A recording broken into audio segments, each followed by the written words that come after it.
जब पाताल में भी शांति न रही और स्वर्ग से भी दूर हो गया, तब शुरू हुआ एक ऐसा युग जहां इंसान धरती को छोड़कर ब्रह्मांड के सत्य की तलाश में निकला। लेकिन क्या ब्रह्मांड तारों से भरा है या हमारे पापों का हिसाब भी वहीं लिखा है? स्वागत है आपका एक अनसुनी ऑडियो बुक यात्रा में, कलयुग का अंत। ये कहानी है भविष्य की, ऐसे युग की जहां मानवता धरती को छोड़ चुकी है, विज्ञान ने चमत्कारों की जगह डर पैदा किया है और जहां सवाल सिर्फ अस्तित्व का नहीं, आत्मा की मुक्ति का है। मैं हूं आपका मार्गदर्शक और हम चलेंगे उस स्या गहराई में जहां अंत ही एकमात्र सत्य है। साल था 3099। धरती का वह सुंदर नीला ग्रह नहीं रहा था जिसे हमने स्कूल की किताबों में देखा था। अब वो एक तपती, दमघोटू और हिंसा में डूबी हुई लाल बैंगनी गोला थी। ओजोन परत पूरी तरह नष्ट हो चुकी थी, महासागर सूख चुके थे, गंगा अब सिर्फ एक रेतीली घाटी का नाम रह गई थी, पेड़ सिर्फ आर्टिफिशियल ऑक्सीजन प्लांट में दिखते थे। अब इंसान सिर्फ दो चीजों में बंट चुका था, जिंदा या मरने वाला। पृथ्वी के नेताओं ने तय किया था, अब इंसान का अस्तित्व बचाना है तो धरती को छोड़ना होगा। यही शुरुआत थी EXO प्रोग्राम की। अर्थ एक्सोडस ऑर्गेनाइजेशन एक वैश्विक संगठन जिसे केवल एक काम सौंपा गया था, इंसानियत को एक नए ग्रह पर ले जाना।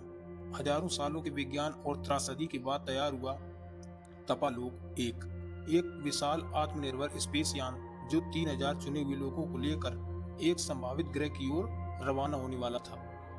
लेकिन यह कोई आम यान नहीं था, इसमें लगी थी इरा, एक भावनात्मक रूप से अनुकूली आर्टिफिशियल इंटेलिजेंस।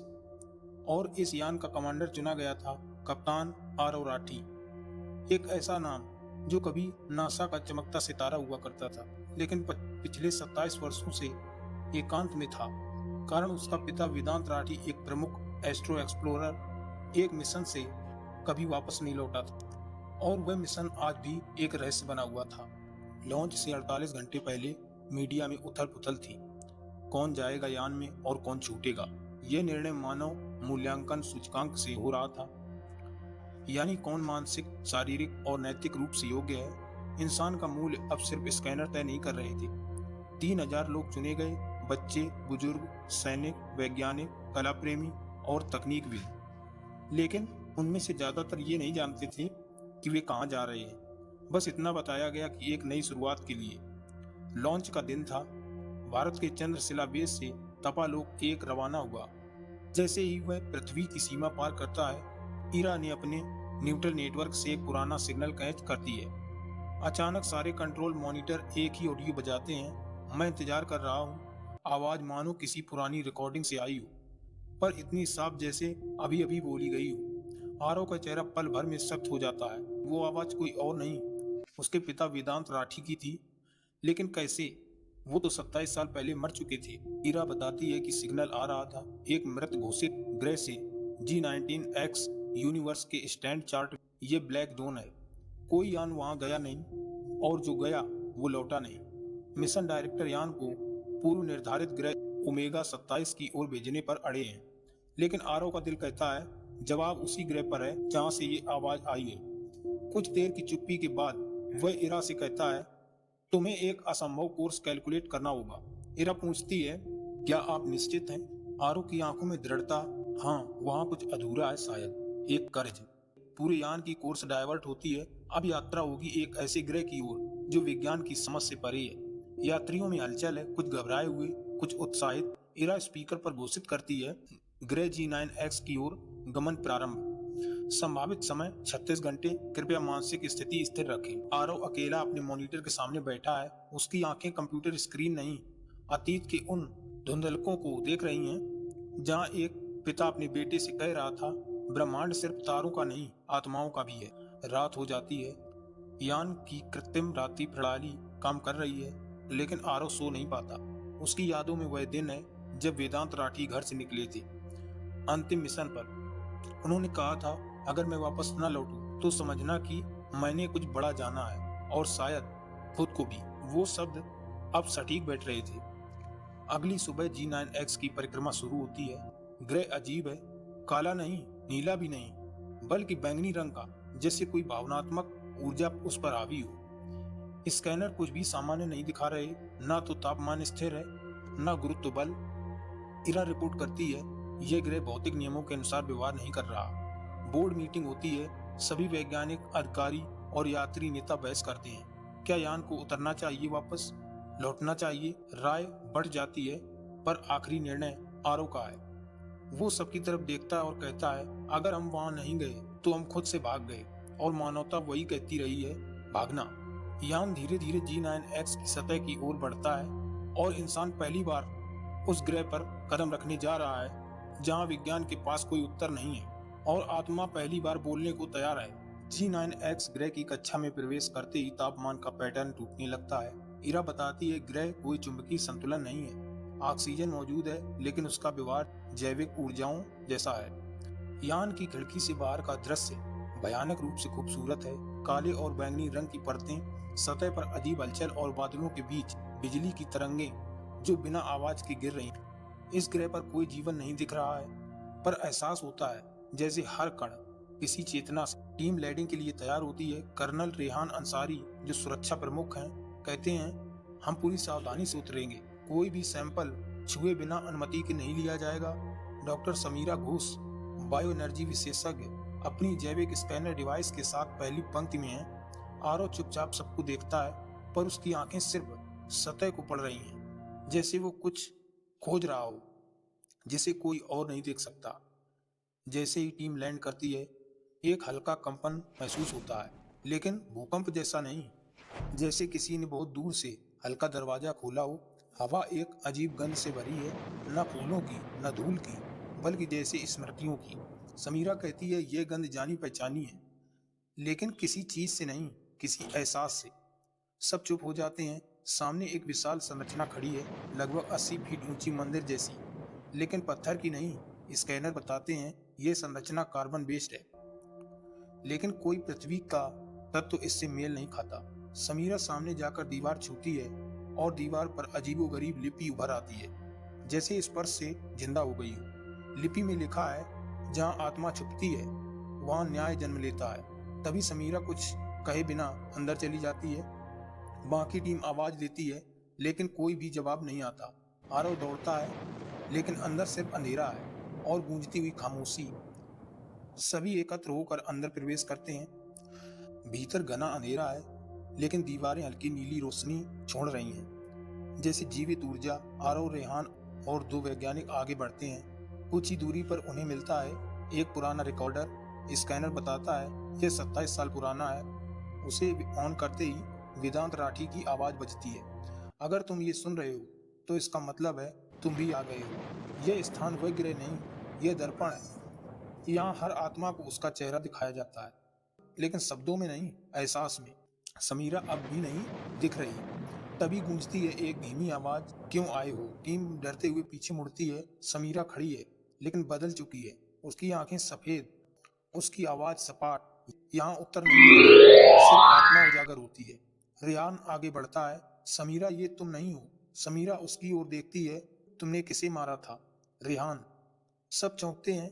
रेहान चुप हो जाता है, उसकी आंखों में पसीना उतर आता है। मिशन शार्क 9 में तुमने उन निर्दोषों को मारने का आदेश दिया था ना? रेहान कांपता है, मैंने ऑर्डर फॉलो किए थे। समीरा की आवाज गूंजती है, और आत्मा किसे फॉलो करती है? तभी एक गुफा की दीवार अपने आप खुलती है। भीतर से आती है एक धीमी सफेद रोशनी। दीवारों पर होलोग्राफिक जैसे प्रतिबिंब चल रहे हैं। एक एक कर सभी टीम मेंबर अपने अतीत की दृश्य देखने लगते हैं। डॉक्टर रिया को उसका बचपन दिखता है, जब उसने अपनी बहन की मदद करने के बजाय उससे झूठ बोला था।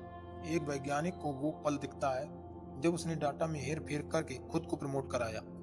सब स्तब्ध हैं। फिर एक हल्की कंपन के साथ आरव के सामने प्रकट होता है उसका पिता वेदांत राठी, होलोग्राफिक रूप में। वो कुछ नहीं कहता, बस देखता है। आरव की आंखों में आंसू आ जाते हैं। वेदांत कहता है, मैं मरा नहीं, मैं मुक्त हुआ। यह ग्रह शरीर नहीं, आत्मा से संपर्क करता है। यहाँ मैं वही हूँ जो मैं था, बिना दिखावे के। आरव घुटनों के बल बैठ जाता है। मैंने कभी माफ नहीं किया आपको। आपके चले जाने के बाद मैं टूट गया था। मैं सोचता था आपने हमें छोड़ दिया। वेदांत मुस्कुराता है, तुम अभी भी मुझे बाहरी रूप में देख रहे हो, लेकिन ये ग्रह तुम्हें भीतर से देखने आया है। समीरा अब सामान हो रही है, उसकी आंखों में सफेदपन गायब हो जाता है, वो थक कर जमीन पर बैठ जाती है। वो मुझ में घुस गया था, लेकिन उसने मेरा सच दिखाया, मेरी लालसा, मेरी छिपी हुई क्रूरता। गुफा की छत से रोशनी की लहरें उठती हैं, इरा की आवाज आती है, ये स्थान स्थिर नहीं है, हमें वापस लौटना चाहिए। लेकिन आरव वहीं बैठा है, चुप, उसकी आंखों में भय नहीं, शांति है। रिहान, समीरा और बाकी वैज्ञानिक यान की ओर लौटते हैं, लेकिन आरव वहीं बैठा अपने पिता के होलोग्राम के सामने, एक मृत ग्रह पर जो आत्मा को जीवित करता है। गुफा की छत पर उठती रोशनी की लहरें अब धीरे धीरे मंद हो रही हैं, लेकिन आरव वहीं स्थिर बैठा है, जैसे ब्रह्मांड की हर आवाज उससे बातें कर रही हो। समीरा और बाकी सदस्य यान की ओर लौट चुके हैं, लेकिन आरव के लिए समय जैसे रुक चुका है। वेदांत राठी का होलोग्राम अब भी सामने है, स्थिर, शांत और पूर्ण। इरा की चेतावनी फिर से गूंजती है, ग्रह का गुरुत्व क्षेत्र अस्थिर हो रहा है, सभी यात्रियों को वापसी के लिए तैयार रहना चाहिए। लेकिन आरव अपनी जगह से हिलता नहीं। उसके मन में अब डर नहीं, बल्कि एक गहरा स्वीकार है। वो पूछता है, पापा, क्या यह कोई परीक्षा थी? वेदांत हल्के से मुस्कुराते हैं, यह ग्रह किसी को परखता नहीं, बस दिखाता है। तुम्हारे भीतर जो था वही तुम्हारे सामने लाया गया। इसी क्षण इरा एक नई रिपोर्ट भेजती है, ग्रह की सतह में जैविक हलचल हो रही है। यह कोई साधारण ग्रह नहीं, यह एक जीवित है। वैज्ञानिक इस खोज से दंग रह जाते हैं। G9X एक स्पेस बॉडी नहीं, बल्कि एक जैविक स्पिरिचुअल इंटेलिजेंस है। इसकी सतह, संरचना, वातावरण सब एक जीवित चेतना के भाग हैं। यानी यह ग्रह सोचता है, निर्णय लेता है और शायद न्याय भी करता है। तपालोक एक पर तनाव बढ़ता है। समीरा धीरे से कहती है, शायद ये वही जगह है जिसे प्राचीन ग्रंथों में यमलोक, नरक और विचार लोक कहा गया है, जहाँ आत्मा अपने बोझ से मुक्त होती है या नष्ट। अब तक जिन घटनाओं को वैज्ञानिक दृष्टि से देखा जा रहा था, वो अब आध्यात्मिक सत्य बनकर सामने खड़े हैं। यही है कलयुग का असली चेहरा। इधर आरव वेदांत की आत्मा से संवाद कर रहा है, मैं पूरी उम्र तुमसे नफरत करता रहा, सोचा कि तुमने छोड़ दिया, लेकिन आज समझ आया तुम तो सबसे पहले यहाँ आए थे खुद का सामना करने। वेदांत बोलते हैं, मैंने अपनी असफलताएं छिपाई बेटे, परिवार से, दुनिया से, पर यह ग्रह किसी की परछाई से नहीं डरता। यहाँ झूठ नहीं टिकता। आरव की आंखें नम है, लेकिन चेहरे पर हल्की शांति। अब वह उठकर समीरा की ओर देखता है, मैं तैयार हूँ। तभी एक तेज का झटका आता है, जैसे पूरी गुफा कांप उठी हो। इरा चेतावनी देती है, ग्रह का बायो कोर अस्थिर हो रहा है, 30 मिनट में सरफेस कोलैप्स की संभावना। टीम अब लौटने के लिए तैयार होती है, पर समीरा पीछे मुड़ती है। आरव चलो। आरव रुक जाता है, नहीं, मैं नहीं जाऊंगा, मैंने जीवन भर भागा है, इस बार यहीं रुक कर सामना करूंगा। सभी स्तब्ध। रियान कुछ कहने को आगे बढ़ता है, पर आरव हाथ से रोक देता है, मैं यान को अर्थबाउंड भेजूंगा, तुम लौटो और बताओ दुनिया को, कलयुग कोई काल नहीं, एक चेतना है जो तब तक जीवित रहती है जब तक इंसान खुद से भागता है। आरव इरा से कहता है, मुझे पूरे मिशन लॉग्स को, अनुभवों का डेटा, अर्थ ट्रांसमिशन, मुझे पूरे मिशन लॉग्स और अनुभवों का डेटा अर्थ ट्रांसमिशन पोर्ट में इनकोड कर दो। इरा जवाब देती है, आर यू श्योर? आरव कहता है, yes, let the truth reach them. Tapalok एक पृथ्वी की ओर लौटने की तैयारी करता है। कैप्सूल छोड़ा जाता है, जिसमें सिर्फ एक संदेश है, मैं आरव राठी, अगर तुम ये सुन रहे हो तो ये जान लो, हम ब्रह्मांड में कुछ खोजने नहीं निकले थे, हम खुद से भाग रहे थे। लेकिन अंत में हर आत्मा को लौटना ही पड़ता है। अपने भीतर कलयुग समाप्त तब होता है जब हम डर को देख पाते हैं और स्वीकार करते हैं। यात्रा पूरी नहीं हुई थी, वो अभी शुरू हुई थी। आपने सुनी कलयुग का अंत स्पेस, एक ऐसी कहानी जो भविष्य के पर्दे से झांकती है, पर सवाल आज भी उठाती है, क्या हम सिर्फ आगे बढ़ रहे हैं या खुद से भाग रहे हैं? अगर आपको ये यात्रा पसंद आई हो तो हमारी ऑडियो बुक को फॉलो करें, शेयर करें और आने वाली कहानियों का इंतजार करें। याद रखें, ब्रह्मांड में दूरी नहीं, कर्म गूंजते हैं।